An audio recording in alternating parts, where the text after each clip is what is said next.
leadership of our team here on the ground, and I want to thank everyone here, patriots who have come out to stand and fight for our country.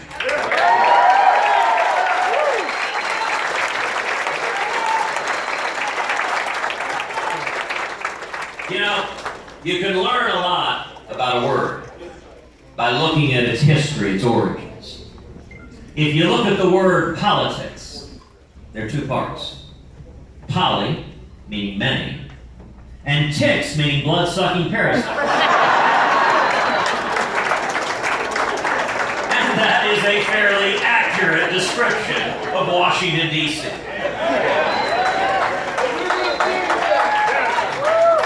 And yet, you know, we're here for something a lot more important.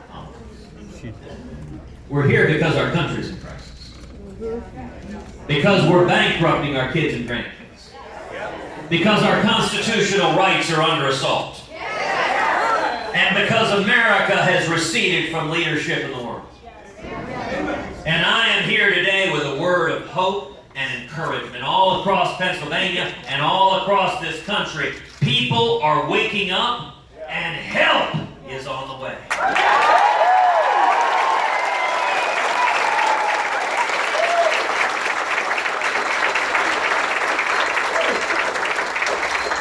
Election. It's about three critical issues: jobs, freedom, and security. Let's start with jobs. I want to take a minute to speak to all the single moms who are working 2 and 3 part-time jobs. Forget about the single dads too. And the single dads. Whose senior hours forcibly reduced to 28, 29 hours a week because Obamacare kicks in at 30 hours. I want to talk to all the truck drivers, all the plumbers and mechanics, all the machinists and steel workers and union members, all the men and women with calluses on your hands.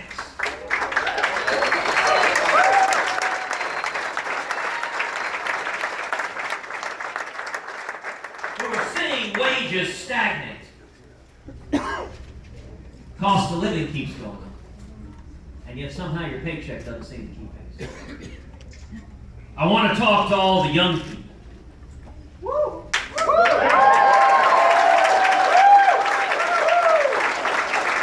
And Hillary and Bernie, take a look at all the young people.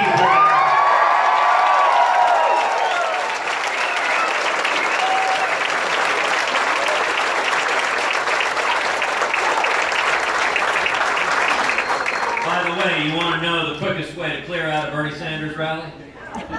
Tell everyone there they got to get a job.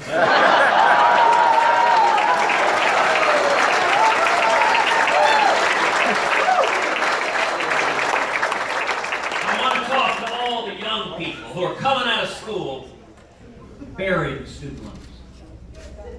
Scared. What does the future hold?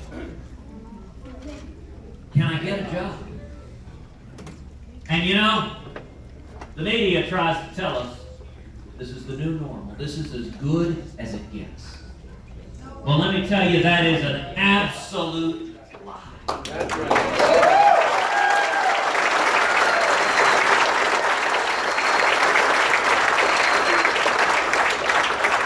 Now, it's easy to talk about making America great again. Yeah. You can even print that on a baseball cap. But the real question is, do you understand the principles and values that made America great in the first place? Right.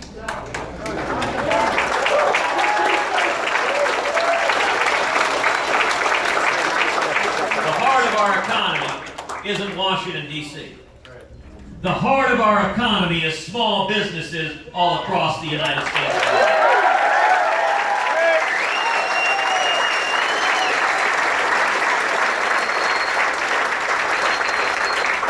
And if you want to unleash economic growth, you lift the boot of the federal government off the back of the neck of the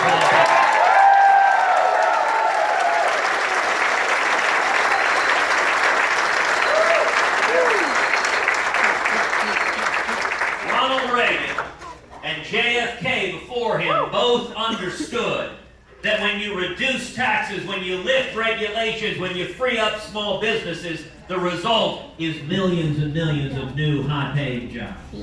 I intend to do the exact same thing that Reagan and JFK did before.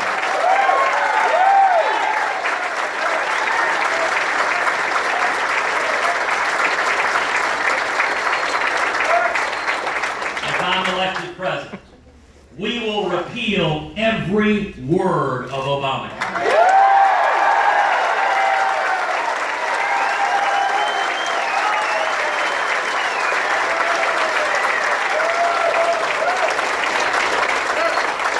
We'll pass common sense health care reform that makes health insurance personal and portable and affordable and keeps government from getting in between us and our doctors.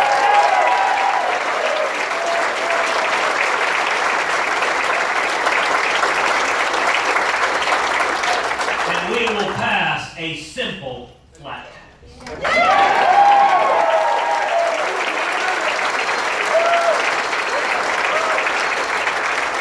Where every one of us can fill out our taxes on a postcard. Come on!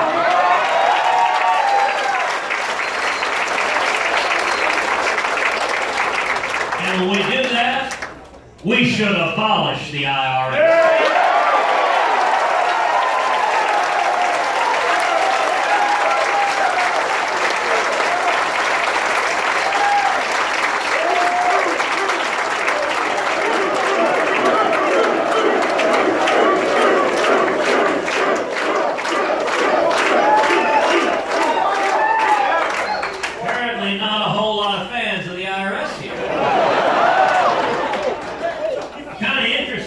Yesterday, Donald Trump went on the Today Show and said he wanted to raise taxes on the American people.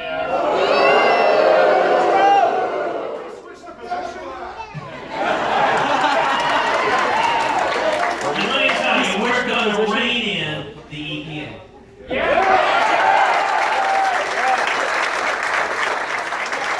And the federal regulators who have descended like locusts on farmers and ranchers and small businesses, killing jobs all across this country.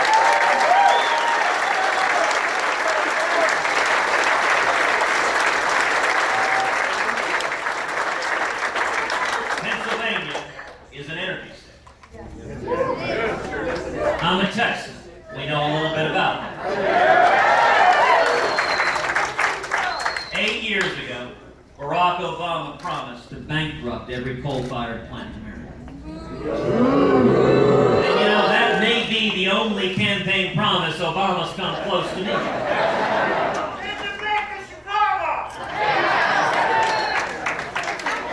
We're going to do exactly that.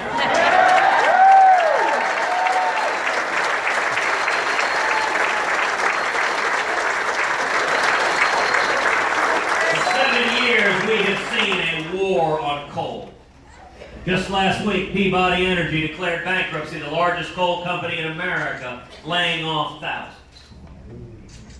When the federal government wages a war on the hardworking men and women of this country, it is wrong and it is immoral, and it will end. We are going to lift the burdens on coal, and we're going to bring back millions and millions of jobs all across this country.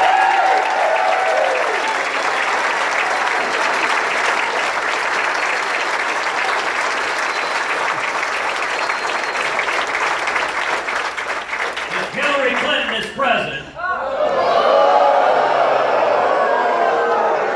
she will attempt to ban fracking and take away thousands of high-paying jobs all across Pennsylvania. I'm going to lift the burdens, and we're going to develop our energy resources, all of the above, and unleash an American energy renaissance.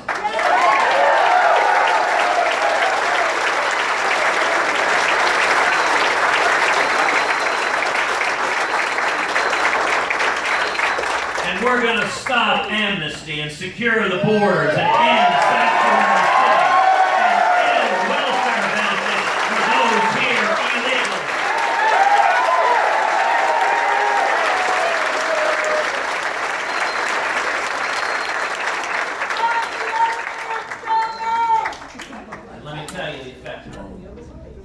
We're going to see millions and millions of new high-paying jobs. We're going to see jobs coming back from Mexico, jobs coming back from China. We're going to see manufacturing jobs coming back to Pennsylvania. We're going to see wages rising again. We're going to see young people coming out of school with hopes and dreams, with 2, 3, 4, 5 job offers.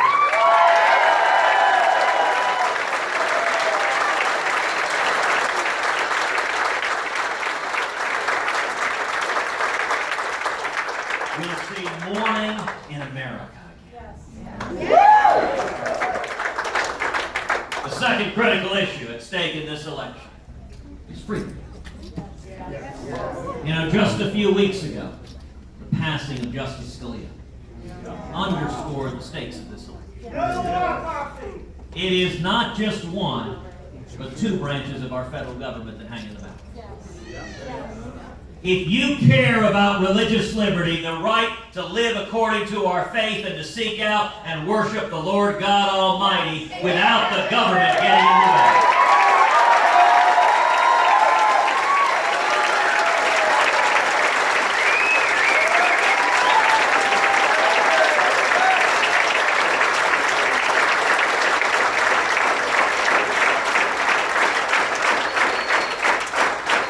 If you care about the Second Amendment right to keep and bear arms and protect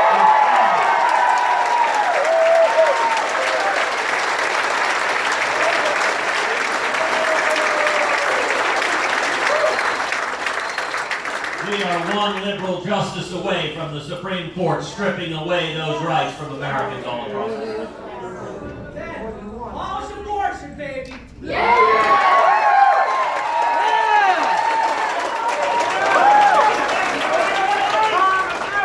Now, you know, 2 debates ago, Hugh Hewitt asked all of us about religious liberty and the Supreme Court.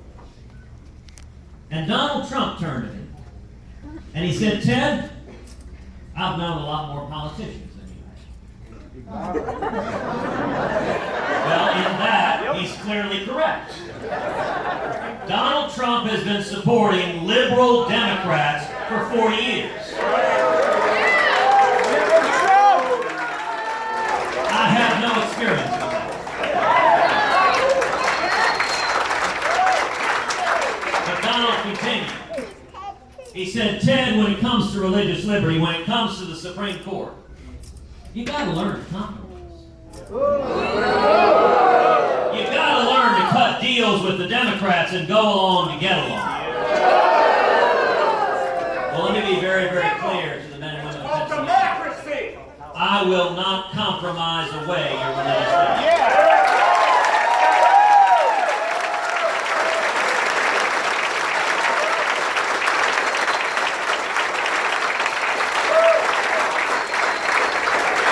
And I will not compromise away your Second Amendment right to keep and bear arms.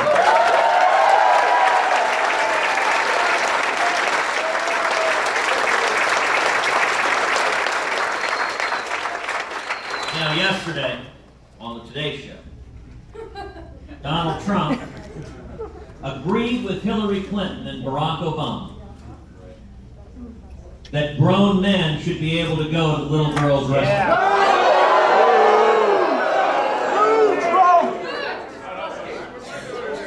Now listen,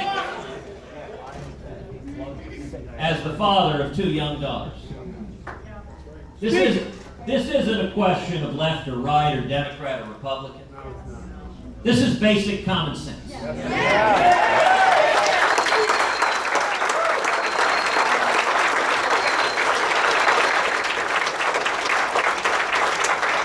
idea of the far left, of Donald Trump and Hillary Clinton and Obama, it is a bad idea for an adult grown man, a stranger, to be alone in a bathroom with a little girl. Now,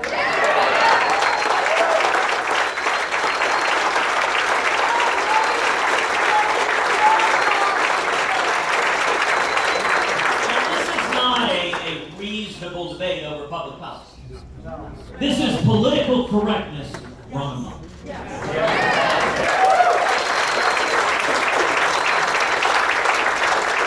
But Trump told us he could be the most politically correct person on earth. Well, he's proving that correct. But I'll tell you something, I'm not sure Republicans want to nominate as our candidate for president a member of the Obama-Hillary PC police. We need a return to common sense. We need a return to speaking the truth.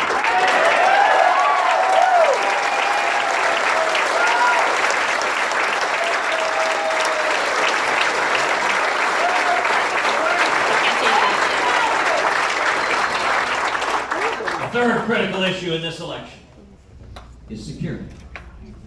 For 7 years, we have seen a president who abandons and alienates our friends and allies, and who shows weakness and appeasement to our enemies. That's right. You know, again, Israel is our friend. Woo! Again, 2 debates ago, Donald Trump explained if he were president, he would be neutral between Israel and the Palestinians. Well, let me be very, very clear. As president, I will not be neutral.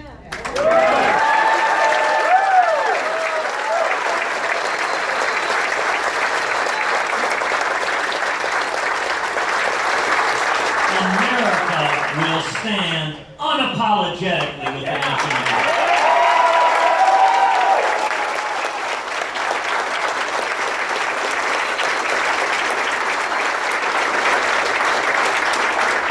You know, if you can't tell the difference between our friends and our enemies, if you can't tell the difference between Israel and Islamic terrorists who want to kill us, that raises real questions about your fitness and judgment to be commander-in-chief.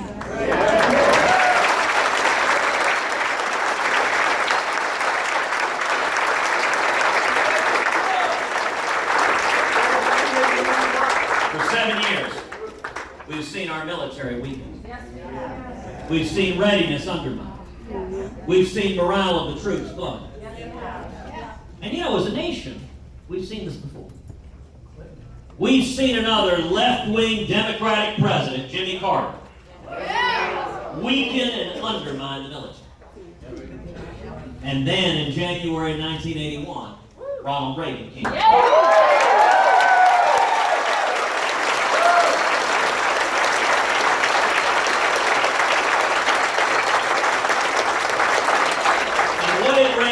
Reagan cut taxes. He pulled back regulations. You saw millions of new jobs, small businesses growing. It generated trillions in new revenue for the federal government. And he used that revenue to rebuild the military, and we bankrupted the Soviet Union and won the Cold War.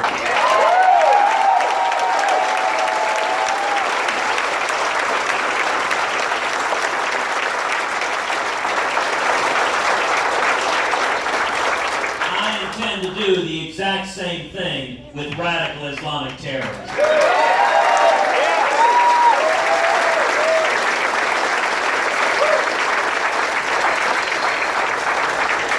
We're going to repeal Obamacare, pass a flat tax, rein in the regulators, stop amnesty. That is going to unleash millions of new jobs, bring manufacturing back to America, raise wages. That'll generate trillions in new revenue for the government, and we will use that revenue to rebuild our military so that it remains the mightiest fighting force.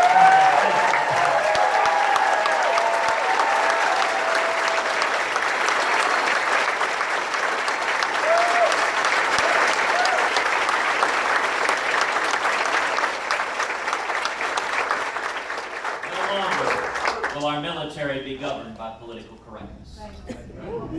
We will have a commander-in-chief who stands up and says to the world, we will defeat radical Islamic terrorists.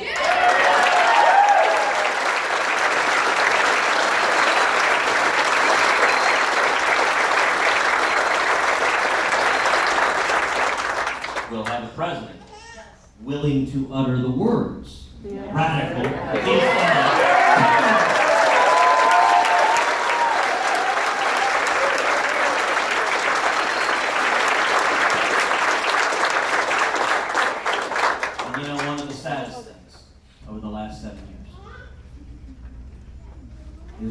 watching this president send our fighting men and women into combat with rules of engagement so strict that their arms are tied behind their backs, that they cannot fight, they cannot win, they cannot defend.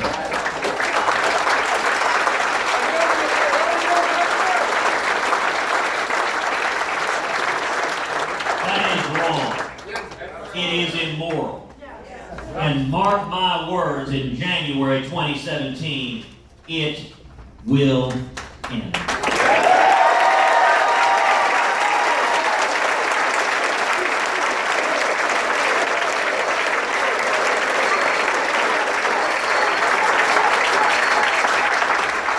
Every soldier and sailor and airman and marine, and for that matter, to every cop and firefighter and first responder, you will once again have the thanks of a grateful nation, and you will once again have a commander-in-chief who has your back.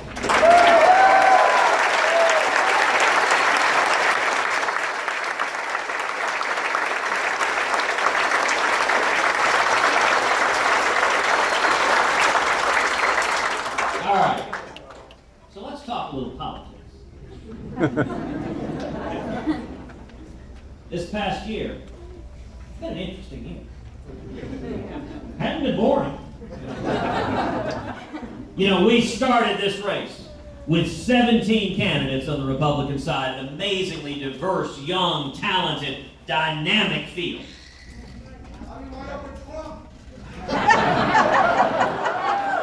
We haven't.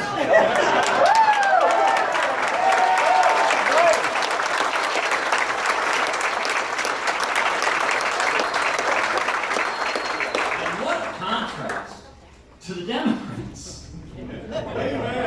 You know, the Democratic field consists of a wild-eyed socialist with ideas that are dangerous for America and the world. And Bernie Sanders. So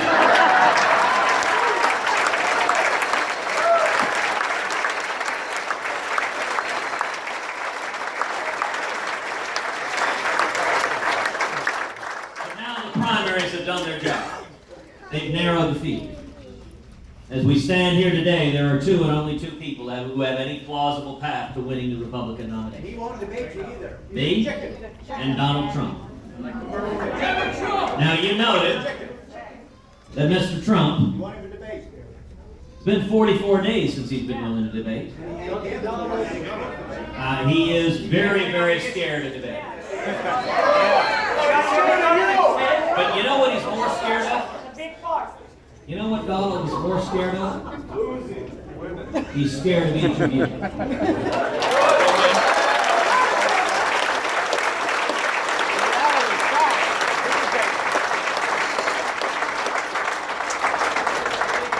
What we are seeing happening all across this country is Republicans are uniting behind this campaign. Nationwide, 65 to 70% of Republicans recognize that Donald Trump is not the best candidate to go head-to-head with Hillary Clinton.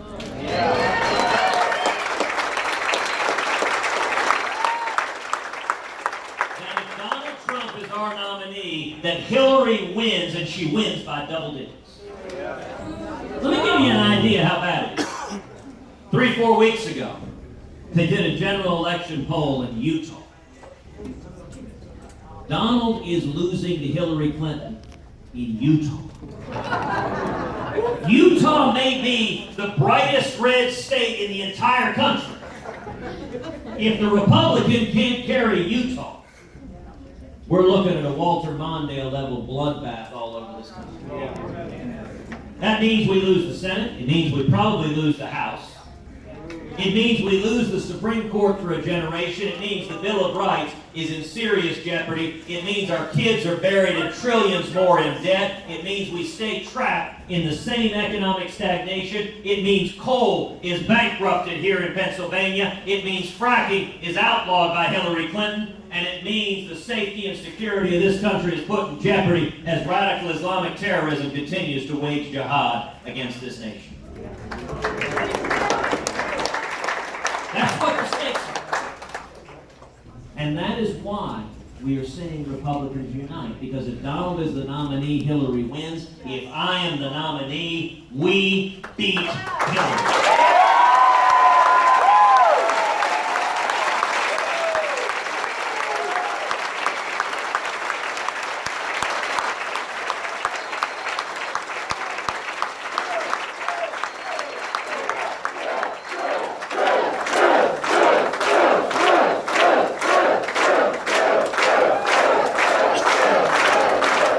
We are winning in swing states across the country. In Ohio, Donald loses to Hillary Clinton. I beat Hillary Clinton.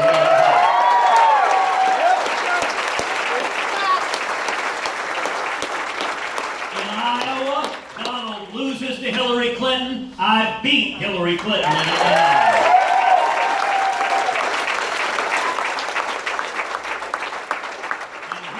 Pennsylvania, a great battleground state. Donald loses to Hillary Clinton, and right now, Hillary and I are tied in Pennsylvania.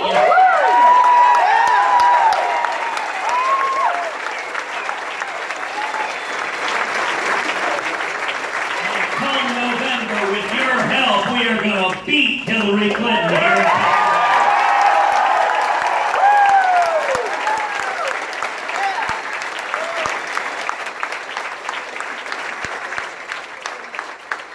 Of the 17 candidates who started this field, 5 are now supporting our campaign. We've been endorsed by Rick Perry, Lindsey Graham, Jeb Bush, Scott Walker, and Carly Fiorina.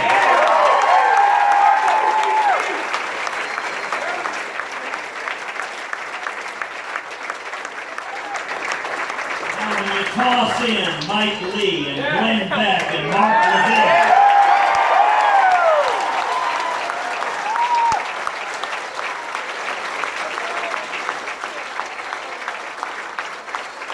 you're looking at the entire spectrum of the Republican Party coming together and uniting.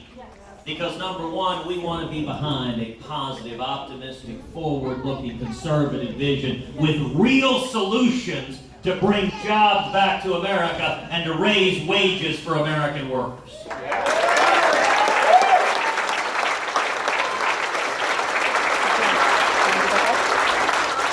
And number two, we want to win.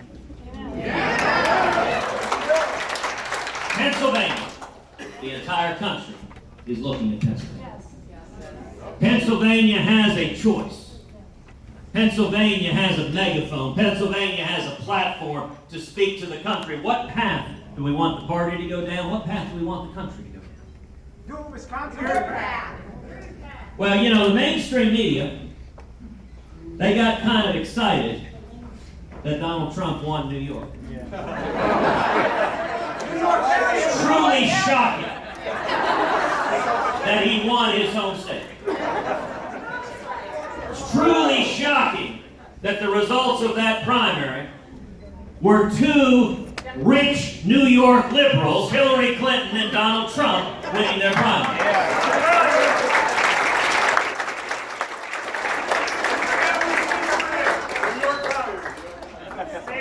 But you know, the mainstream media, they seem to believe that the state of Pennsylvania is just sort of a suburb of Manhattan.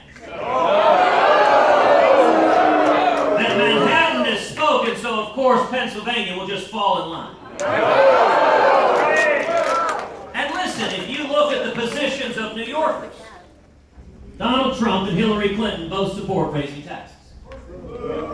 Donald Trump and Hillary Clinton both support the individual mandate in Obama.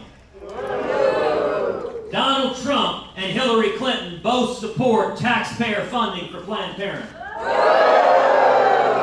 And Donald Trump and Hillary Clinton both support letting grown adult men use bathrooms with little girls. Flying Donald!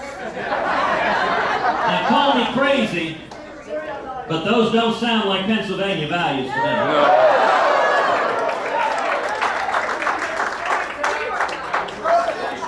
And our obligation here, our task here is simple. It is to unite.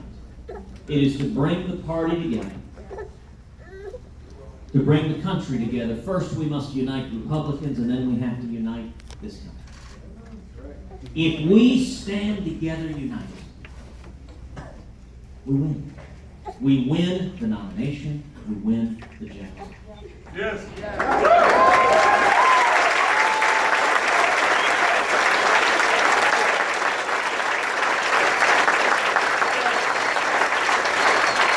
So next Tuesday, I want to ask each and every one of you to come out and vote for me 10 times. Now look, we're not Democrats. I'm not suggesting voter fraud. But if every one of us picks up the phone and calls 9 other people and gets 9 other people to come and vote, you will have voted 10 times.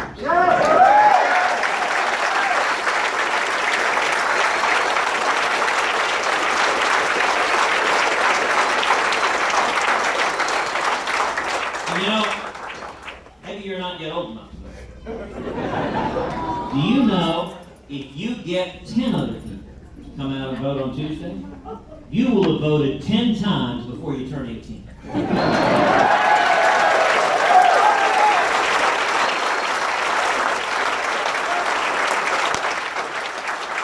That's how we win.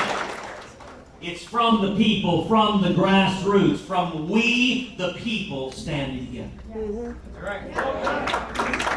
And you know, it took Jimmy Carter to give us Ronald Reagan. That's right. I am convinced the most long-lasting legacy of Barack Obama is going to be a new generation of leaders in the Republican Party who stand and fight for liberty, who stand and fight for the Constitution, and who stand and fight for the Judeo-Christian values that built this great nation. Thank you, and God bless you.